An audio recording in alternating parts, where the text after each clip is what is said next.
Halo, assalamualaikum warahmatullahi wabarakatuh. Kembali lagi pada channel saya Sahal Mahfud. Di sini saya ingin mempresentasikan tentang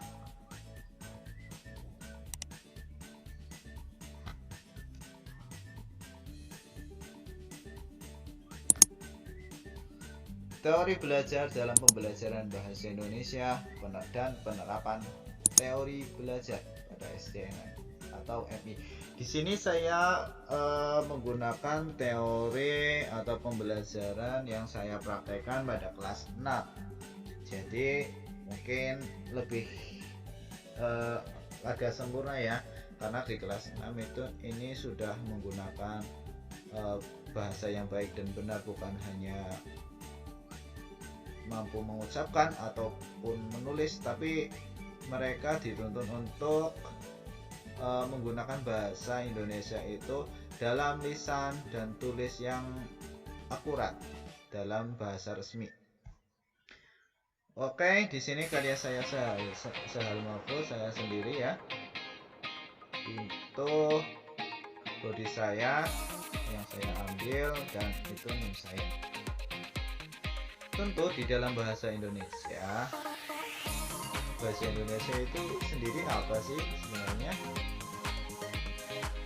yang kita pakai sehari-hari ya, atau alat komunikasi yang digunakan oleh masyarakat Indonesia untuk keperluan sehari-hari, misalnya belajar, bekerja sama, dan berinteraksi.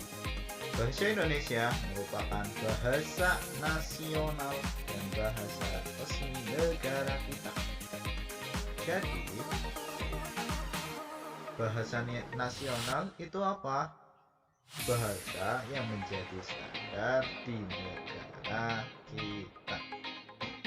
Sebagai bahasa nasional, bahasa Indonesia tidak mengikat pemakainya untuk sesuai dengan kaidah dasar. Bahasa Indonesia digunakan secara non-resmi sampai kehidupan. Jadi kita menggunakan bahasa Indonesia ini boleh menggunakan bahasa Indonesia mungkin ketika kita bertatapan langsung dengan berbeda daerah ya, karena mungkin dalam kaidah daerah-daerah sendiri ada bahasa daerah tersendiri ya. Namun lebih akurat lagi di sini, bahasa resmi adalah bahasa yang digunakan dalam komunikasi resmi seperti dalam perundang-undangan dan surat dinas. Kalau itu contoh dari bahasa yang tertulis ya. Kalau untuk bahasa di situ diterapkan pada komunikasi, mungkin kita dalam forum atau pidato atau acara resmi di situ akan terlihat jelas bahasa Indonesia yang orang itu gunakan apakah baik dan benar. Situ oke, kembali pada pembahasan. Situ saya akan membahas tentang pertama hakikat pembelajaran bahasa Indonesia, kedua metode pembelajaran bahasa Indonesia, yang ketiga jenis-jenis penerapan pembelajaran bahasa Indonesia. Oke, yang pertama hakikat pembelajaran bahasa Indonesia. Bahasa memegang peran penting dalam kehidupan kita. Hal ini haruslah kita sadari benar-benar apalagi bagi para guru. Guru ini kan lebih berperan aktif ya, seperti saya ini guru, lebih peran aktif agar bahasa Indonesia itu dapat ditularkan pada siswa itu dengan baik dan benar. Bukan ada mungkin ada bahasa campuran kan, karena di dalam bahasa Indonesia itu ada bahasa campuran dan ada bahasa resminya ya. Namun kita pilahkan dan kita ajarkan mana bahasa yang baik, yang benar, yang digunakan baik untuk lisan ataupun tulisan. Pembelajaran bahasa Indonesia tidak hanya dipelajari dalam lingkup teori semata. Siswa diharapkan mampu menggunakan kemampuannya secara fungsional, otentik, dan utuh dalam berkomunikasi. Menurut Dignas, pembelajaran bahasa dan sastra Indonesia di SD diarahkan untuk meningkatkan kemampuan siswa untuk berkomunikasi dalam bahasa Indonesia. Jadi di sini kita mengajar kepada siswa agar berkomunikasi dengan baik dalam bahasa Indonesia yang baik dan benar.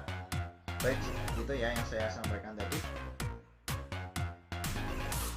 Tentu di dalam bahasa Indonesia di sini hakikatnya bahasa di situ digunakan untuk kebutuhan pemakainya, yang salah satunya adalah alat ekspresi diri.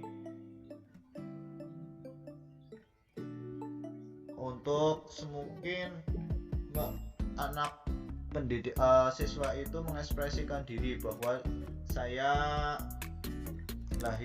mungkin dia mempunyai pendapat, ataupun ketika maju di dalam kelas itu mengekspresikan menggunakan bahasa yang benar. Contohnya itu biodata, mungkin saya lahir di mana, bla bla bla bla sampai terakhir gitu ya. Kemudian juga bisa bahasa Indonesia itu untuk alat komunikasi. Contoh kita komunikasi dengan yang saya bilang tadi, berbeda daerah, namun karena bahasa resminya di situ bahasa Indonesia, maka di setiap daerah kita kunjungi pasti bisa menggunakan bahasa Indonesia yang baik dan benar. Kemudian bahasa Indonesia juga mempunyai kaidah alat integrasi dan adaptasi sosial. Mungkin kita bertemu dengan kita bertemu dengan salah satu orang dari berbeda provinsi. Di situ kita sebagai bahasa Indonesia tersebut sebagai alat integrasi dan adaptasi sosial di situ.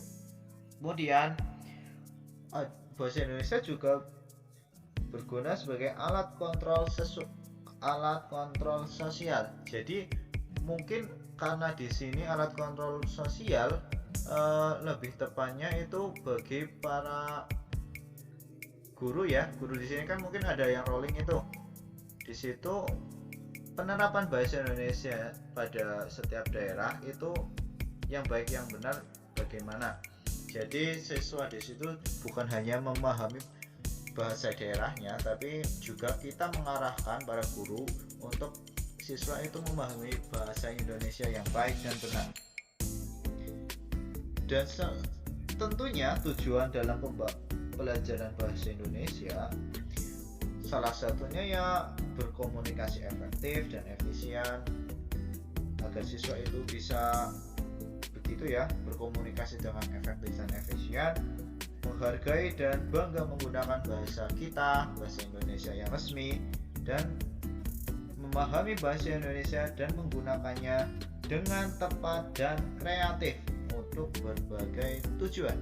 Jadi tidak kaku nih siswa itu ketika akan presentasi kepada siswa yang lain atau komunikasi dengan siswa yang lain itu dia kaku dan tidak, dan ketika mendapat teman yang lain itu bisa langsung berkomunikasi dengan baik dan benar. Dan tentunya kita harus selalu bangga sebagai bahasa Indonesia. Kita tentu bangga sekali dengan bahasa kita, bahasa resmi kita. Kita tunjukkan pada dunia bahwa bahasa Indonesia itu bahasa yang sopan, bahasa yang baik, dan selalu menjadi acuan anak-anak di situ agar bisa mengimplementasikan bahasa Indonesia itu sebagai bahasa yang lebih baik lagi.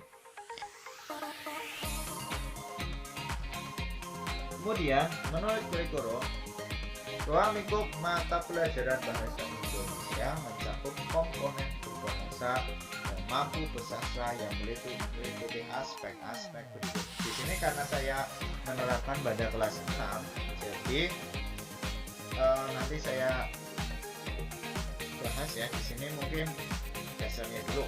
Mendengarkan, menyimak itu mungkin kita terapkan pada kelas 1 atau kelas 2 kan ada masih metode mendengarkan nih, sedangkan siswa itu masih mendengarkan dan guru menyampaikannya dan kemudian berbicara. Di situ tahap mungkin kelas 2 siswa itu agar dapat berbicara dengan menggunakan bahasa Indonesia yang baik dan benar.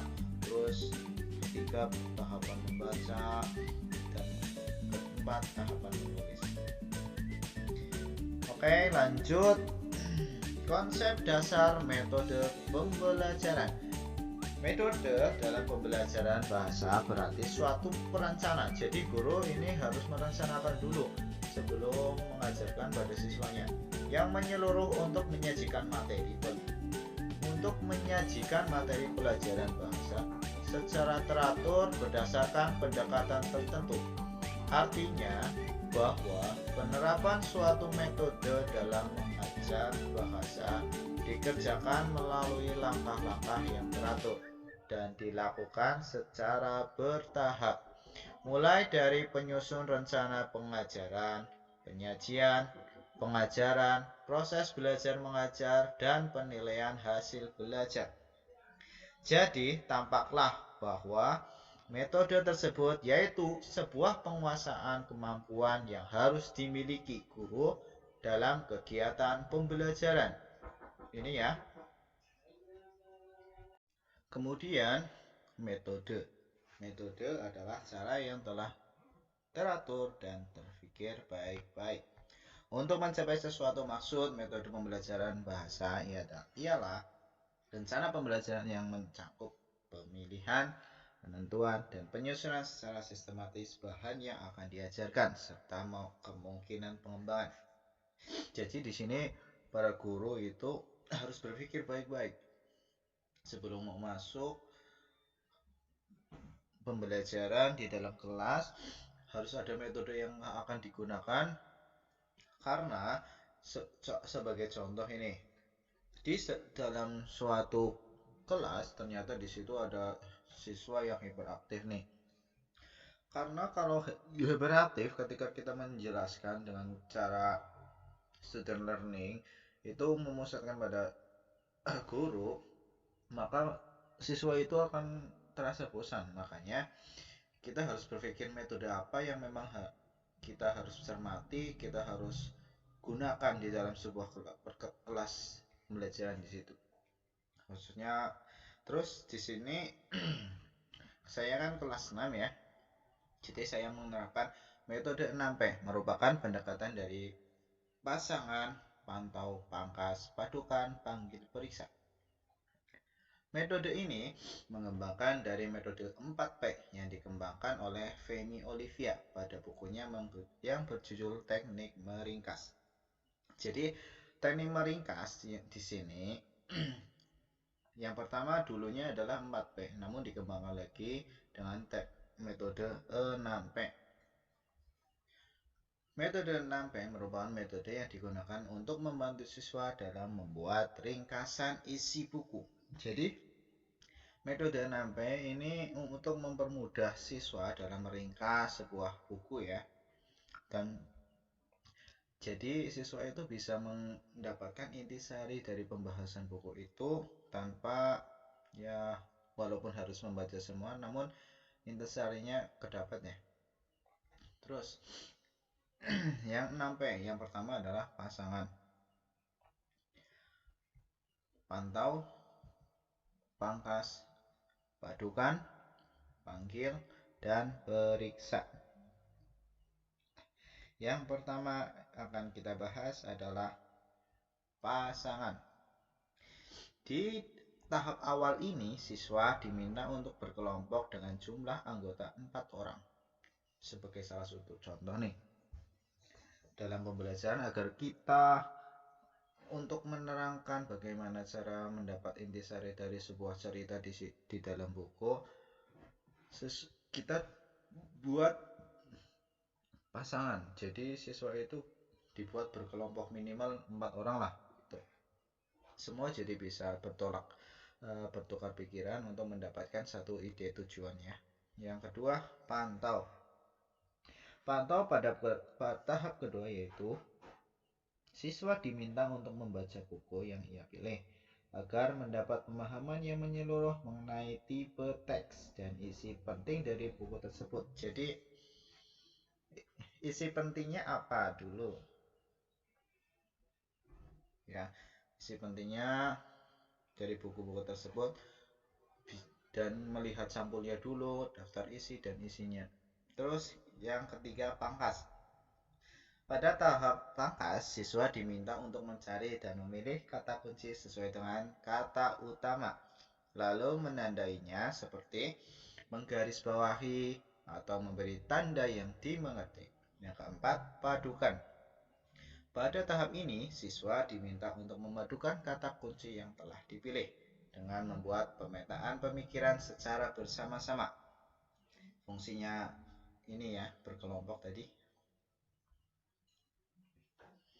Pemetaan ini menggunakan pensil warna-warni untuk menggunakan gambar yang dapat dibuat dan dimengerti siswa agar mempermudahnya. Yang kelima, panggil. Pada tahap panggil, siswa diminta untuk mengingat kembali isi buku dan saling berganti menceritakan pemetaan yang telah dibuat secara bersama-sama. Teman yang mendengarkan dapat membantu mengingatkan kembali.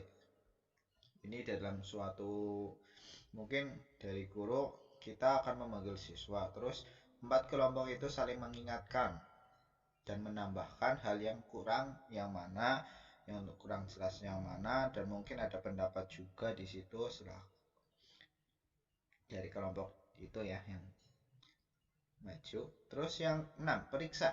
Setiap siswa memeriksa hasil pekerjaannya. Kemudian seorang siswa menjelaskan isi ringkasan pada temannya. Pasangannya diminta untuk memeriksa apakah sesuai dengan buku atau tidak. Siswa juga diminta untuk memeriksa ejaan yang digunakan dengan menandainya. Hal ini dilakukan secara bergantian dalam kelompok. Jadi yang menguasai materi di situ tidak hanya satu orang, namun seluruh yang ada di dalam kelompok itu bisa mengerti, dapat dan bisa memahami isi dari teks itu ya. Kemudian jenis-jenis pendekatan dalam pembelajaran bahasa Indonesia. Yang pertama, pendekatan komunikatif, pendekatan struktural, pendekatan keterampilan proses, pendekatan Woolage, pendekatan terpadu, pendekatan tematik integratif, dan pendekatan CTL, pendekatan Paikem. Yang pertama, pendekatan komunikatif. Pendekatan komunikatif merupakan pendekatan yang dilandasi oleh pemikiran bahwa kemampuan menggunakan bahasa dalam komunikasi merupakan tujuan yang harus dicapai dalam pembelajaran bahasa. Tampak bahwa bahasa tidak hanya dipandang sebagai seperangkat kaidah, tetapi lebih luas lagi, yakni sebagai sarana untuk berkomunikasi. Ini pendekatan komunikatif. Yang kedua, pendekatan struktural. Pendekatan ini berpendapat bahwa bahasa Indonesia adalah data yang didengar, ditulis untuk dianalisis sesuai dengan tata bahasa itu. Jadi, belajar bahasa Indonesia adalah belajar struktur tata bahasa. Jadi di sini dalam pembelajaran struktural itu kita sebagai guru mengajarkan menggunakan pendekatan struktural dalam bahasa Indonesia itu tidak hanya mengajarkan saja ya, namun siswa juga kita bangun strukturalnya dengan pendengaran dan penulisannya, bagaimana menggunakan struktur bahasa yang tepat, yang benar agar bahasa Indonesianya lebih akurat lagi. Kemudian yang ketiga, pendekatan keterampilan proses. Pendekatan keterampilan proses. Keterampilan proses adalah kemampuan yang dibangun oleh sejumlah keterampilan dalam proses pembelajaran yang meliputi keterampilan intelektual, keterampilan sosial, dan keterampilan fisik. Keterampilan proses berfungsi sebagai alat menemukan dan mengembangkan konsep. Konsep itu akan menunjang pula keterampilan proses. Keterampilan proses dalam mata pelajaran bahasa Indonesia meliputi kegiatan mengamati, menggolongkan, menafsirkan, menerapkan, dan mengomunikasikan. Terus ke pendekatan keempat, pendekatan Woolage. Woolage adalah sebuah pandangan positif terhadap pembelajaran. Penganut Woolage mengatakan bahwa pembelajaran memiliki kekuatan, kesanggupan, dan keinginan untuk belajar. Pembelajaran merupakan pribadi yang kreatif. Ia mampu menyusun, menciptakan, dan menemukan pemecahan terhadap berbagai persoalan secara efektif jika mereka diberi kesempatan untuk melakukan aktivitas tersebut selaras dengan kemampuannya. Kemudian yang kelima, pendekatan terpadu. Pendekatan terpadu adalah bidang bahasa hampir sama dengan pendekatan Woolage, yang pada dasarnya pembelajaran bahasa senantiasa harus terpadu, tidak terpisah antara keterampilan berbahasa, menyimak, berbicara, membaca, menulis, dengan komponen pembahasaan. Tata bunyi, tata makna, tata bentuk, tata kalimat, juga aspek sastra. Yang keenam, pendekatan tematik integratif. Adalah pendekatan pembelajaran yang lebih menekankan pada keintegrasian antara mata pelajaran satu dengan yang lainnya. Keterpaduan itu ada kalanya dalam satu mata pelajaran, namun ada kalanya dalam antar mata pelajaran. Karena di sini di kurikulum 2013 Kurtilas ini pendekatan tematik jelas banyak ya. Mungkin ada guru yang masih kaku di dalam pembelajaran tematik atau apa.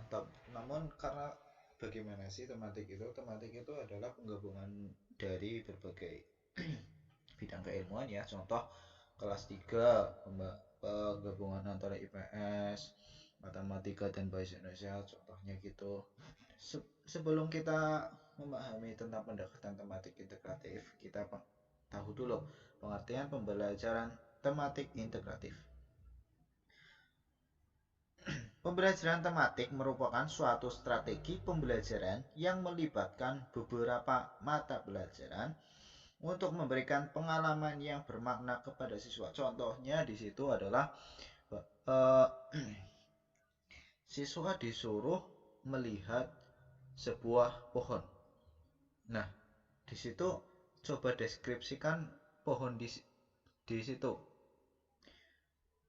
Oh iya, dengan cara memegang pohon itu. Namun, ketika sudah memegang,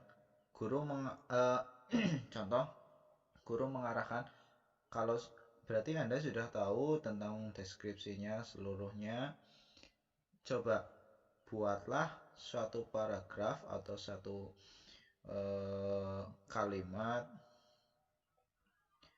tentang bagaimana cara menjaga pohon yang benar, atau buatlah puisi tentang pohon, atau buatlah fakta ataupun opini tentang pohon dalam konteks sekarang atau bagaimana di situ ya. Keterpaduan dalam pembelajaran ini dapat dilihat dari aspek proses waktu atau aspek kurikulum, aspek belajar mengajar. Jadi di dalam pendekatan tematik juga terdapat simple. Jadi penggabungan pembelajaran ini adalah sebagai pengajar supaya lebih efektif,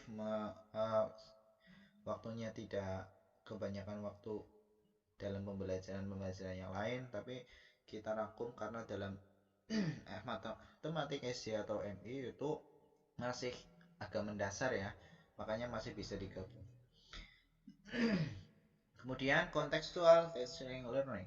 Pendekatan kontekstual teaching learning atau CTL merupakan konsep belajar yang membantu guru mengaitkan antara materi yang diajarkan dengan situasi dunia nyata siswa dan mendorong siswa membuat hubungan antara pengetahuan yang dimilikinya dengan penerapannya dalam kehidupan mereka sebagai anggota keluarga dan masyarakat.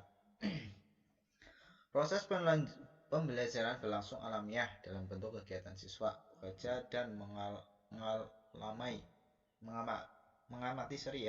bukan transfer pengetahuan dari guru ke siswa. Jadi di sini siswa itu diarahkan agar siswa itu bisa mengamati dulu bagaimana yang ia dapatkan dari proses membaca atau mengamati di situ, dan kemudian utarakan apa intinya di situ kepada guru, dan guru akan meluruskan bagaimana apakah itu inti yang benar atau yang salah. Namun kita luruskan yang benar ya di guru. Kemudian pendekatan pakem, mungkin di sini pakem lebih banyak digunakan pada guru-guru karena pakem lebih terkenal ya. Pembelajaran pakem adalah pendekatan pembelajaran yang lebih menekankan pada keaktifan, kekreatifan, keinovatifan, dan kesenangan siswa. Kenapa begitu? Karena dalam pembelajaran pakem di situ kreatif. Dalam setiap proses pembelajaran, guru harus mampu menciptakan kegiatan yang beragam, tidak monoton, serta mampu membuat alat bantu atau media belajar yang sederhana yang dapat memudahkan pemahaman siswa. Jadi di situ guru itu dituntut untuk kreatif agar proses pembelajaran itu tidak hanya guru menjelaskan pada siswa sampai selesai, tapi buatlah pembelajaran di situ menyenangkan untuk siswa.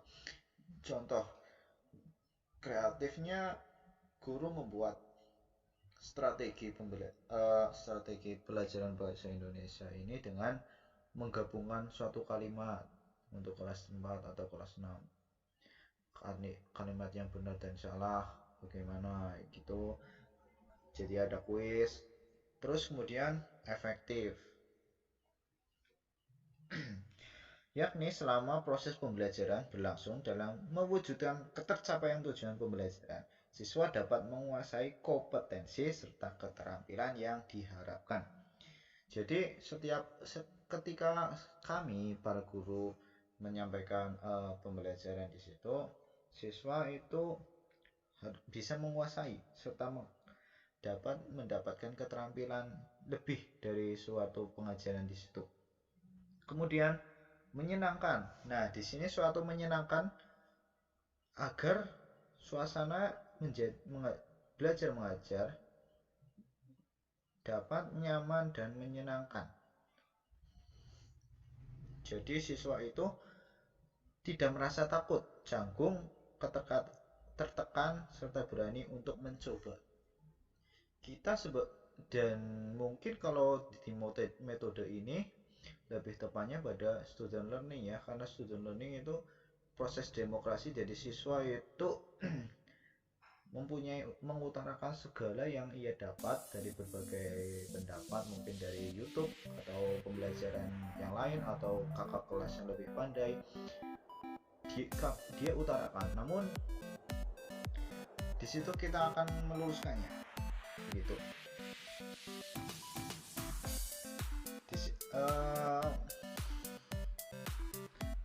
Mungkin sampai di situ dulu. Terima kasih. Mohon maaf jika banyak kekeliruan dalam penyampaian penjelasan tadi, karena saya masih dangkal dalam sebuah ilmu dan saya akan memperdalamnya lagi pengalaman saya agar dapat lebih pandai lagi. Terima kasih. Kurang lebihnya mohon maaf. Assalamualaikum warahmatullahi wabarakatuh.